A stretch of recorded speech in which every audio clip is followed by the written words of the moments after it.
Escape Pod, Episode 1054, Takahata-fudo, by Meridel Newton.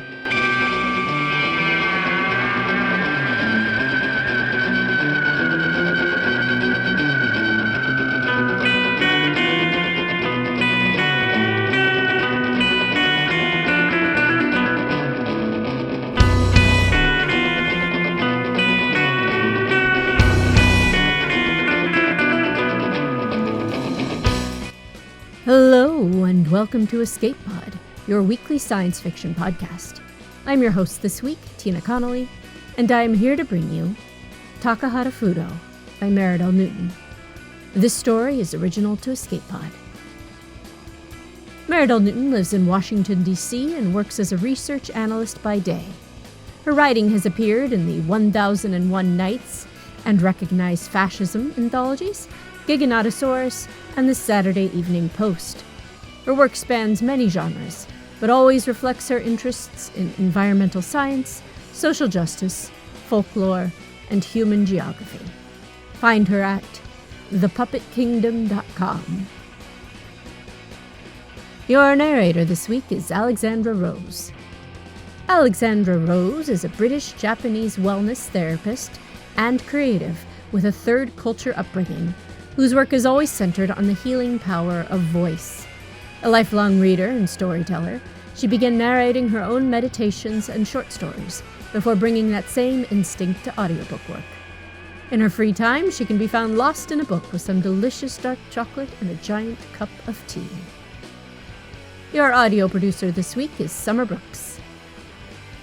So get ready to follow the old KO line rail tracks, because it's story time.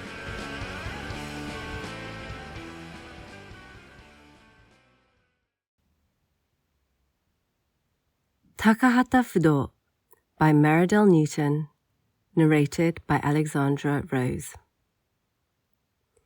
If you walk far enough along the old Keio line rail tracks to the west of the crumbling city, you eventually reach a steep hillside covered in blue and purple flowers. Host to a beautiful wreck of a temple. The flowers are always blooming, and the temple seems somehow arrested in time, caught between its former glory and the genteel decay that afflicts all human constructs. There's a stream with clear flowing water and a perfect little retainer pond, and there I'd stop to refill my water supply when I first met Sato Sekihito, the temple attendant. It is, of course, unusual for me to encounter anyone at all this far from the city centre, much less a lone old man with no weapon but a push broom he probably made himself. So I was maybe a little off my guard, which is the only reason he got as close as he did before I heard a soft footfall and whirled around, nearly dropping a precious canteen as I did so. Picture this, if you will. An old man, thin, but taller than most younger men these days. No mask. He wears a grey robe that was once light blue and hakama that hangs in tatters around his ankles. He's wearing tabi, and oddly enough, that's the detail that relaxes me. You can't walk very far in tabi or over any rough terrain at all. This old man probably doesn't stray far from the temple grounds. He can't be any threat. I took in all this at a glance and managed to stop myself from drawing my belt knife. I don't like being surprised, but I guess this time it was as much my own fault as his. Sometimes the mask blocks the smaller sounds. "Welcome, honoured visitor," the man said, bowing slightly. He was using keigo, the most formal tone of the language, so old-fashioned I had only the dimmest memories of it from my earliest childhood. I strained through those memories, searching for an appropriate response. "Please don't let me impose upon you, grandfather," I said. And the moment felt ridiculous, impossible, set strangely out of time. I switched back to informality to say, "I only stopped for some water, and I'll be on my way." The man smiled broadly and waved his hand in front of his face. No need, no worry. Please, help yourself. I don't often get visitors out here. I'll bet he didn't. Takahata-fudo might have been only a short train ride from Shinjuku Station in the old days, but it was nearly a full day's walk from the westernmost part of modern Tokyo. Pickings were slim out here, as anything worth scavenging had been claimed years ago and brought into the safety of the fortified city. I wouldn't have come myself, but I'd always had a perverse streak, a tendency to thrill-seek. It had often served me well as a scavenger, but it probably meant my days were significantly more limited than most. I was used to not thinking too far into the future, though. Not even one day ahead most of the time. This particular day, I was on my way home after an unsatisfying trip to the older mountain suburbs. It wasn't an unusually long trip for me, but I had never ventured so far from the city only to find a solitary human resident, unarmed and unmasked and completely unthreatening. I forgot myself, staring at the old man. It was like I'd been granted a glimpse into a lost, idyllic past, sometime before the Stratobacillus bacteria poisoned our land and our people. Please, he gestured at the small pond. Don't hesitate. It's safe, and there is plenty. I didn't need to be told a third time. I turned back to the water and knelt down, dipping the bottle and my fingertips into the freezing water. The man came up beside me as I waited, and I tried to calm my tense nerves. I did not like having an unknown element just outside my field of vision. Instead, I looked around, taking in details I'd missed before. The careful, aesthetic placement of the stones that made up the banks of the pond, an ancient wooden bridge with signs of recent repair, a small neighborhood shrine with faded prayer flags and stacked offerings of pebbles and flowers. Flowers! This place was loved. At least one person knew what it used to look like, what it should look like, and worked to restore it. Your flowers are lovely, I said, because I didn't know how to say. You know your life's work is pointless, right? When you die, there will be no one to care for this place, and it will fall to ruin just like everything else. It was apparently the right thing to say. His face lit up like I had just offered him a bar of fabled chocolate. They are blessed flowers, sacred to this place. I smiled politely. The hydrangea's kami will save us all, he pressed. He reached out and gently took one eye-level blue-purple blossom in hand. Without plucking it, he pulled it toward me. I do not normally have any interest in flowers. They are rare enough these days that I notice them as pleasant changes from the blasted grey concrete and black sludgy canals. But if they cannot be eaten or used or traded, they are not worth even the minimal weight they'd add to my pack. This one, though, I had to admit was worth a second look. Hundreds of softly rounded blue petals comprised dozens of tiny flowers in a complex geometric harmony. A tiny, perfect little world cupped in those chapped hands. I certainly don't have any interest in kami.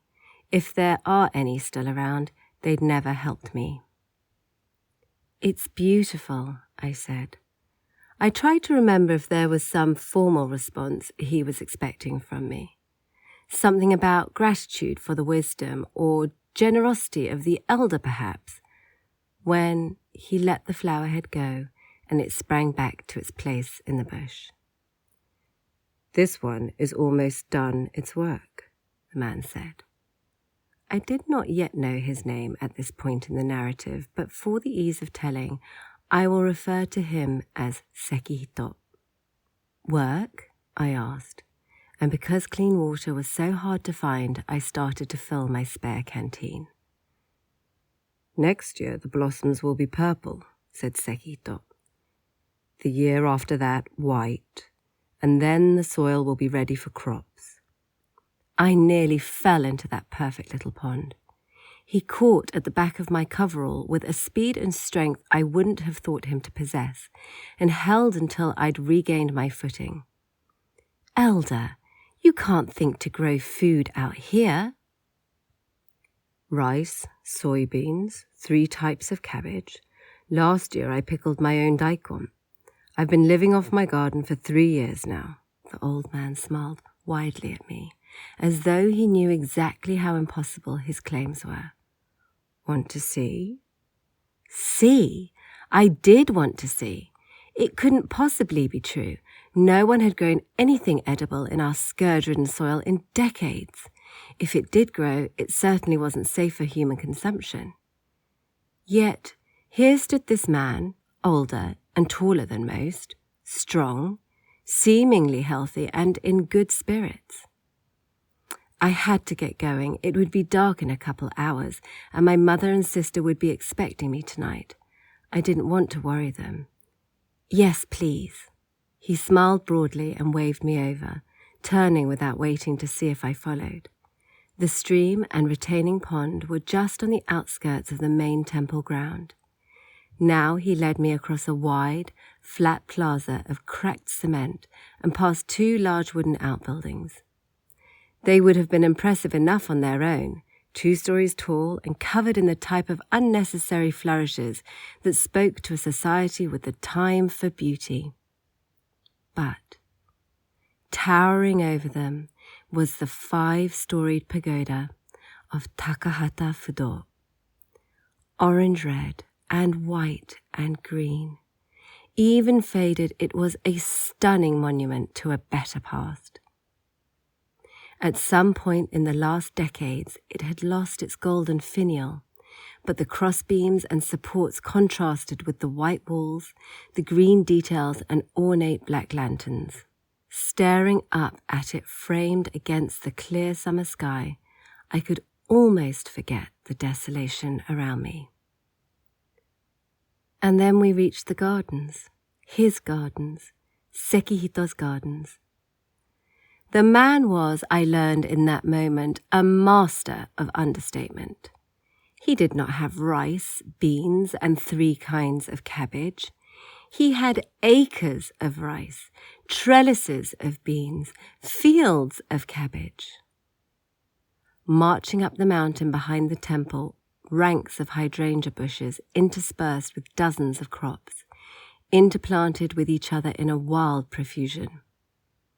In the middle of summer, not many were ready for harvest, but even so, I could see the green starts of unripe tomatoes and the skinny sprouts of runner beans, the orange trumpets of gourd flowers, the low flourish of herbs.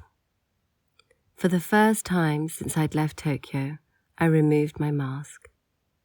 The air was heavy with fragrances, sweet and heady, flowery and green, the dark loam of soil underlying it all, and clean, so clean, no hint of the acrid tang of the bacteria.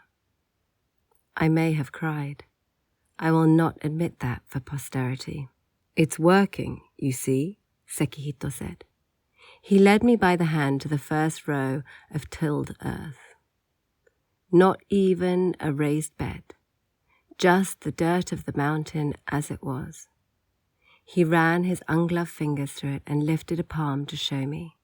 Rich, black loam, a seed case, a wriggling grub. I hadn't seen a real grub in my whole entire life. What is... where? How did you do this? I managed.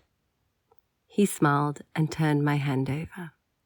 The grub rolled from his hand to mine, then dropped to the ground when I wasn't fast enough to catch it. I'm just the caretaker, he said, but I've been looking after their work for 50 years, and I think it's finally ready. My legs gave out under me, and I plopped into the soil. The rich, black, fertile soil. They? He smiled. Over his homemade senbei and a steaming cup of what he claimed was real green tea, Sekihito told me how he came to be the last remnant of the Tokyo Metropolitan Botanical Garden and Nursery's Bacterial Phage Remediation Project, which was originally founded by his brother-in-law 20 years before the infestation. Originally intended as a cheaper, longer-term solution to a long-forgotten nuclear reactor accident, the project had experimented with a number of ground coverings and ornamental plants before settling on hydrangeas as the perfect medium to work with. Since they already visibly responded to soil chemistry with the colour of their flowers, they completely negated the need for an expensive, hard-to-source sensor to check their progress. With some careful tweaks to their DNA and several resolute generations of crossbreeding to strengthen the trait, the project should have resulted in a beautiful solution to the problem of soil contamination via radiation. Plants which preferentially took up and captured harmful ions, encasing them in hard wooden knots close to the stem to seal them away from the world. The flowers grew darker each season to indicate the scarcity of the particles, and then bone white when a full season passed without any at all. After their white year, they returned to their natural behavior, lavender and blue and purple. Their broad, spreading root systems meant that a single plant could clear an entire yard in 10 years. It was an elegant solution, a beautiful one really, but it was a solution for a problem that was quickly outmoded.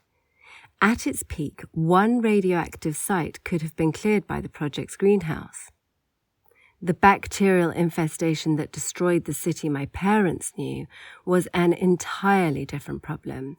It was too sudden, too comprehensive, too immediate a problem to meet with flowers.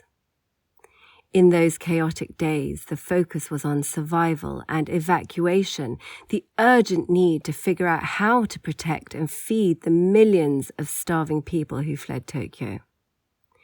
Japan had lived for centuries on the slim percentage of its land that was low and flat enough to farm.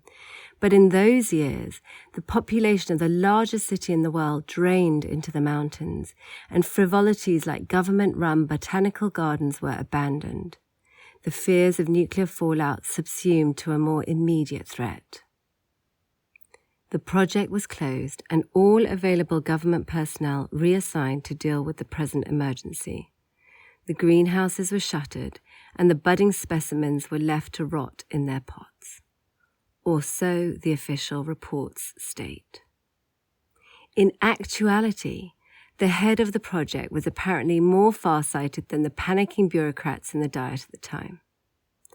Akihito Fujiwara could not bear to see his efforts go to waste. He knew that his work with hydrangeas still represented the best hope for the city's future, and he knew that a time would come when they would again be recognized for the versatile tools they were. And Akihito's brother-in-law had just started his appointment at a temple on the outskirts of Tokyo, known for its mountain of hydrangea. While the urban centers emptied, the priests of Takahata-fudo vowed to stay and watch over their temple. Akihito brought them a single pallet of hydrangea, hastily modified to sequester bacteria rather than radiation. 50 years later, only Sekihito remained of those few brave souls, carefully tending to the original plants, lovingly crossbreeding them and raising hundreds of daughter trees. He had spent his life on the mission Akihito had left to him. And now, at long last, he deemed them ready. He had a line of hydrangea trees that could cover more area, grow faster, capture more infection than any before, and he had enough to start distributing.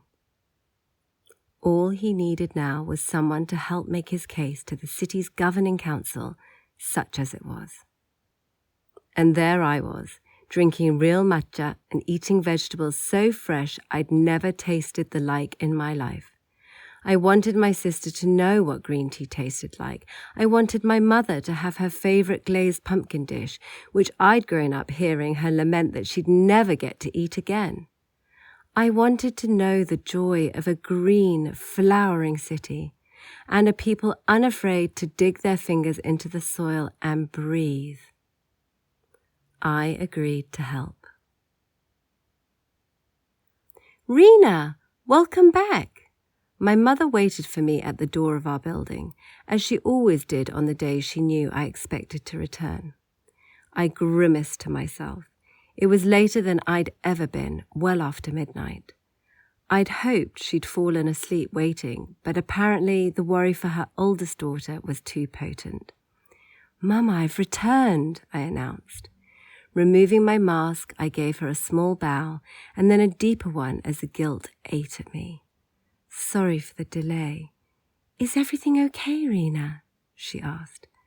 "Sanaya said you had probably found a place to wait until morning, but I knew you would be back tonight. You always keep your word." I bit my lip. Her kindness only ground the guilt deeper. "I'm fine, Mama, better than fine. Oh, Mama, I have so much to show you. Wake Sanaya." "Wake?" She rolled her eyes. "You think your sister sleeps when I don't? I sent her to bed hours ago, but I promise she's been watching for you." At that very moment, footsteps pounded down the stairs and I felt my heart lift. "Sis, wait there, we're coming," I called up to her before dropping my voice to address my mother. "Let's go inside and be sure to lock the door. I have to show you." "What?" Mama let herself be ushered in, but waved me off so she could lock up herself. "Did you find the jars I asked for?" The jars. In my excitement over the temple, I'd completely forgotten the disappointing results of the start of my scavenging trip. "Better, Mama. Better." She paused to look me over curiously, even as I tried to wave her upstairs, and Sanaya called impatiently from the top of the stairs, "Come on!"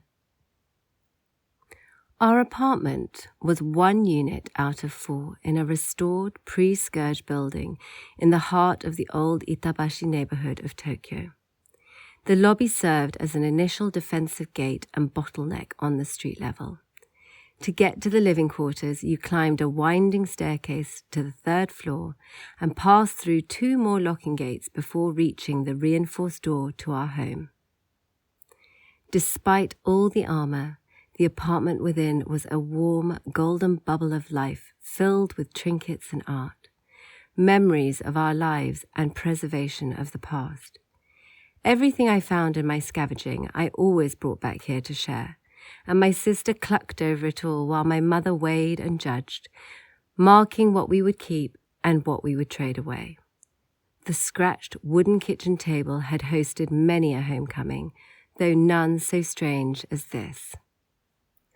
My mother and sister piled into the room after me, eyes wide and impatient.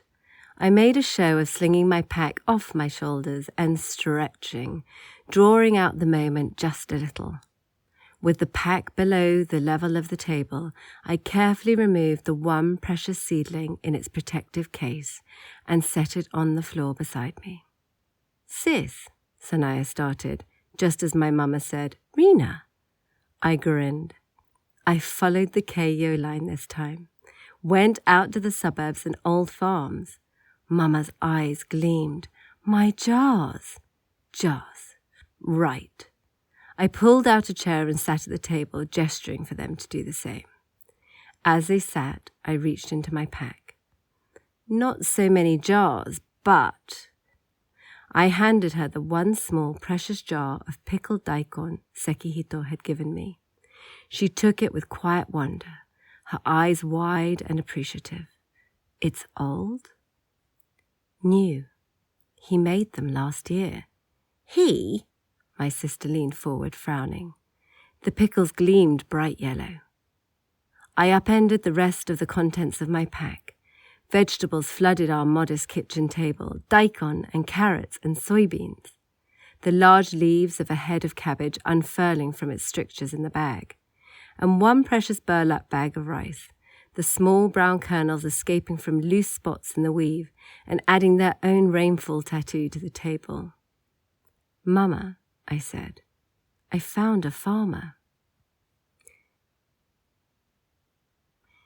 Even now, the centre of the city is a gleaming daydream of concrete and glass, the sun sparkling off thousands of panes, the canals tame and calm in their stone channels. You could believe you were safe here. You have to look closely to see the spider-webbing cracks in the windows, nursed along rather than replaced, or the whole sections of wide sidewalk that have been carefully levelled rather than re-poured, ground down to almost nothing. There are no koi in the black waters here, but I'm not sure there ever were. It's a fit place for a scavenger, a carrion crow like me. It does not dare to dream of greenery or a brighter tomorrow. The city government likes to pretend there's nothing wrong. It almost works until they open their mouths. "It's a solution without a problem," Councillor Koike said, squinting down his long nose at me. "I don't think anyone in Itabashi would agree," I said, forcing myself to maintain a calm, reasonable tone. "Or any of the shitamachi." Shitamachi had once meant the old town, the small, dense districts that still traced the echoes of the pre-World War II cityscape. Now it mostly meant any neighbourhood the council didn't maintain to a near-modern standard. So 80% of us give or take. "The time for this was 20 years ago," Councillor Hayate said, striking what he seemed to think was a placating tone. He was always looking to make compromises that blunted the effect of any possible solution. "We don't need it now. We've learned to live without it. People are returning to the cities." "It wasn't ready 20 years ago," I answered, "but it's ready now. All we need is the council's blessing and some time and space to set up a district." "Time and space and money and people, resources," Koike said. He was a dour man with thinning hair and a face that reminded me of an egret. "These things always promise to do much with little and then turn out to need more and more and more. We've seen too many of these false promises over the years. We can't afford another hoax." "This one isn't a hoax." I wanted to yell my frustration. I wanted to cry. I wanted to tear my hair out. "I've seen it. I've eaten the food grown there. Daikon, green tea." "We finally have a solid treaty with the Western farms," Councillor Umeda responded. "Those negotiations took years to straighten out, and we had to promise them an exclusive market. What will Otaki say if we start competing as soon as they start running in supplies?" I stared. The supplies he was talking about were mostly tubers, potatoes, and hard mountain yams and such that grew in the stony soil of the Kanto range where little else would. They were edible, true, but they were starchy and bitter, and the traders overcharged dearly for what little they brought. My mother had despaired over making anything palatable from the little we could afford. "By competing, you mean growing our own food?" I asked, my voice quiet. "I mean undermining relations with a new trading partner."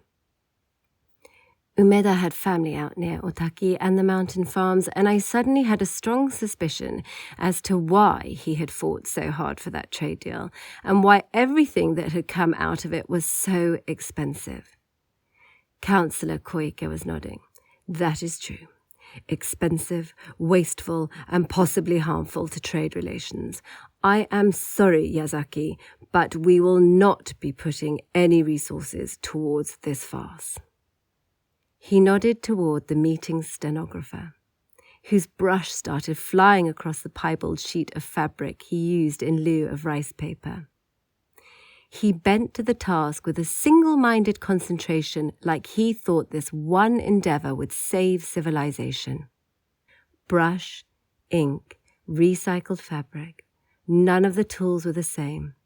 yet something about the image reminded me irrevocably of Sekihito's gnarled fingers curved around a ceramic bowl and the careful, focused way he whisked matcha into frothy perfection.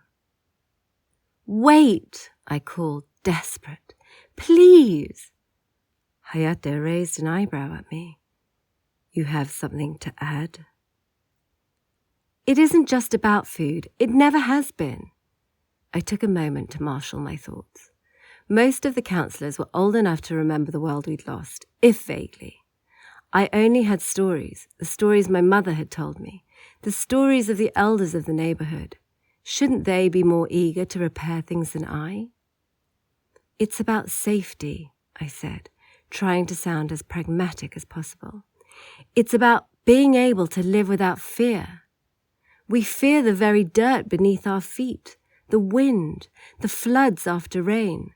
Sato is offering us a chance to be free of that in time, free of the scourge, a chance to live without fear of our own breath.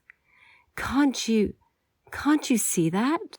Councillor Koike narrowed his eyes.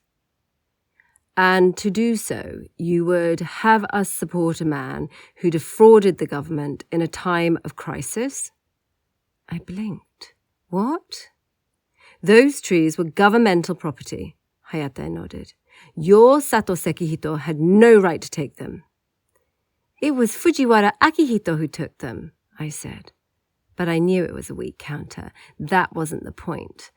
"And you can't possibly hold that against him now. The trees would have died when they locked the greenhouses and abandoned them." "You don't know that," Hayate said mildly. I stared, at a loss for words in the face of such denial. "It's settled then," Hayate pronounced. "This body will not be dedicating any resources to a fraudulent thief seeking to steal government resources and profit from false hope. The proposition is foolhardy and dangerous. Dismissed." I ground my teeth. There were 23 members of the city council, and only 3 of them had deigned to even contribute to the discussion. Even Sioda, Itabashi's own councillor, had remained silent as a pillar of stone. "At least vote! You have to vote!" Hayate tilted his head, as though the idea was a novel one. "Is a vote necessary?" He looked over the other 22 councillors. Not one nodded. "Then I believe we are all in agreement. I am sorry, Yazaki, but the matter is closed. Thank you for your attendance. Please enjoy the rest of your day." Sometimes the most formal of language can be the most insulting. My mother had made miso soup, or at least she had made soup with soybeans and cabbage and curled bits of green that I could almost pretend were green onions. It was as close to miso soup as any of us had seen in 50 years and closer than I'd ever seen in my life. The beans weren't fermented and there was no dashi or tofu, but the broth was dark and aromatic. And I'd never had the real thing, so as far as I was concerned, it was practically the food of the gods. My mother had invited the whole building. The gates had been left open. We were the smallest family in the smallest unit, and 15 more bodies did not fit in our little apartment. So instead, everyone was gathered in the outdoor hallway we shared with the Seki family. The Sekis had brought floor cushions to share, while the young children of the Kogane and Meiji families ran up and down the corridor, just excited to be out in a big group without really understanding why. The elders sipped their soup with their eyes closed and sighed wistfully. "It's missing something," Seki Mariette said softly. "Umami," Kogane Daiichi replied. "It's missing umami." "It's the dashi," my mother said. "I can't remember the last time I had any dashi." "I made some once," Seki Mariette declared. "When I was little, we did it as a class project. Hours and hours of watching the pot boil for such little reward." "If only you'd known," Kogane Daiichi said, shaking his head. "Rina's back," cried one of the Meiji twins, and they both ran to grab my legs before I could even make it to the top of the stairs. Rina, did you bring us anything? I have known those children since the day they were born, and I'm still not sure which is which.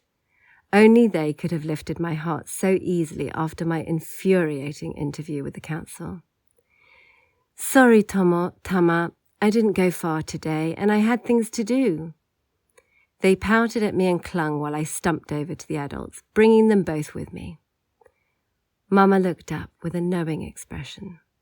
She hadn't thought much of my chances before I left and could already tell I hadn't seen any unanticipated success. Don't worry about it, dear. Have a pickle. She held out the single precious jar Sekihito had gifted me. It was nearly empty already, having been shared amongst the entire building. For a second, my mind flashed back to the council meeting and Councillor Koike harping on resources and scarcity before I squashed that treacherous thought. At least Koike didn't get any pickles. So it didn't go well? Sanaya had been perched on the waist-high wall that was the only thing keeping the kids from falling to their deaths. Now she hopped down and came over to take my hand, her eyes big and sad as she looked up at me. It went exactly as well as Mama said it would, I said, trying hard to contain my venom. Councillor Koike said it would cost too much. Councillor Hayate said it was fake. And Councillor Umeda said it would disrupt trade. All the others didn't say anything. They didn't even vote. Not even Suyoda. Especially not Suyoda. My eyes narrowed. That betrayal cut particularly deep. Suyoda was a long-time friend to my mother, and without her sponsorship, I wouldn't have had a chance to speak at the meeting. I had thought at least she would support me, for the love of my mother, if nothing else. She had sat at our table, eaten our miraculous brown rice and cabbage, and seen the precious hydrangea seedling. It sat now on the wall near where Sanaya had perched, drinking in the late afternoon sun. We'd freed it of its protective case and carefully watered it. My mother had dithered over replanting it in one of the many empty pots on the street, something about bad luck and thievery and feeding the spirit. And Sanaya had declared her intention to make a new pot just for it. It looked smaller and sadder than I remembered, away from all its sisters, the only green thing in a city of cracked glass. So what do we do now? Sanaya asked. I shrugged at her, but I looked up at my mother. She had warned me that the council was a waste of time, that they wouldn't help, that they had little time for the shitamachi. But she seemed no more cheerful now to have been proven right, nor any less pleased than when I had first come home. Mama? She rose from one of the low cushions, waving off all offered help and levering herself up the wall. She toddled across the hallway to the seedling and smiled down at it, looking as fond as she did when looking at me or Sanaya. She reached out and gently touched one tender green leaf on the twig. If the council will not help, then we will do it ourselves, she said. We will finish what Fujiwara started and what Sato steered so faithfully.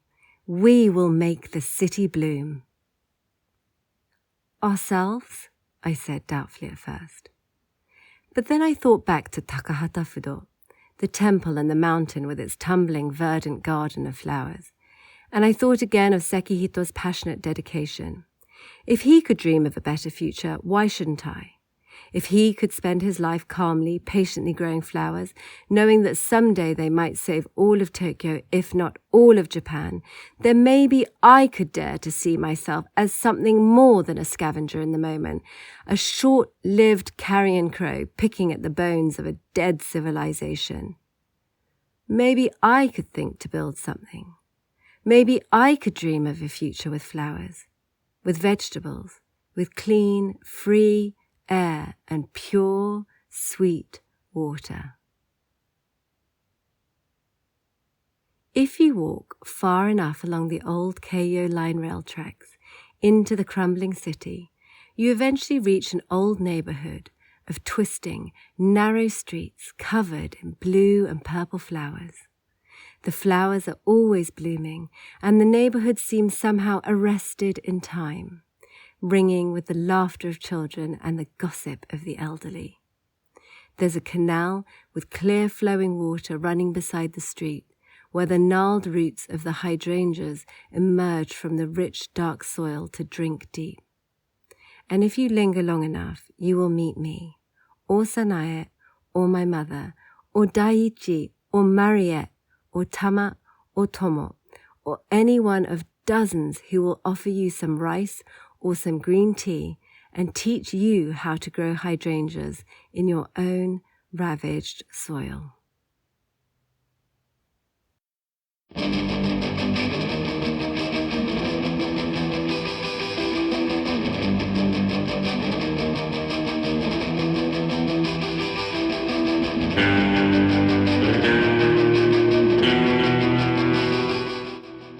And we're back, and again, that was Takahata-fudo by Meredith Newton, narrated by Alexandra Rose. About this story, Meredith Newton says, Takahata-fudo is a real place on the western outskirts of Tokyo. The mountain and the hydrangeas are real too, though as far as I know, they're not actually genetically modified in any way. This story was originally started as a tribute to the beauty of the temple and its surroundings. Over 6 years of writing, it turned into something both more personal and more grand in scale than I could have expected. And about this story, I say, this is such a beautiful story of flowers and communities and hope. I have always loved hydrangeas, which tend to grow well out here in Portland. And as the story mentions, certain types of hydrangeas produce pink flowers in basic soil, and blue flowers in acidic soil. Although, a quick DuckDuckGo search suggests there are a few other factors as well. Anyway, we tend to have more acidic soil here, and therefore are more likely to see the beautiful blue blooms around town. But I really like the idea that the hydrangeas could be genetically modified for a new purpose, to rid the soil of a harmful bacteria. I'm sure there could be other, less attractive ways to deal with this issue, but using hydrangeas gives the story a beautiful symbol of hope to follow. We first see the entire hillside of hydrangeas by the temple, then the one small sprig in the city apartment, and finally, the closing image of the recovering neighborhood, full of blue and purple flowers. If you too like this lovely story of communities surviving after an apocalypse, then go check out Meredith's Shelter trilogy of novellas from Interstellar Flight Press, of which the second novella, titled The Present Day by Day, just came out. Escape Pod is part of the Escape Artist Foundation, a 501c3 nonprofit, and this episode is distributed under the Creative Commons Attribution Non-Commercial No Derivatives 4.0 International License. Don't change it, don't sell it, please go forth and share it. How do you share it, you ask? Well, in addition to your social media of choice, consider rating and or reviewing us on podcast listening sites. More reviews makes for more discoverability, makes for more Escape Pod for you. Escape Pod relies on the generous donations of listeners exactly like you. And remember that Patreon subscribers have access to exclusive merchandise and can be automatically added to our Discord, where you can chat with other fans as well as our staff members. So, if you enjoyed our story this week, then consider going to escapepod.org or patreon.com/EAPodcasts and casting your vote for more stories that dream of a future with flowers.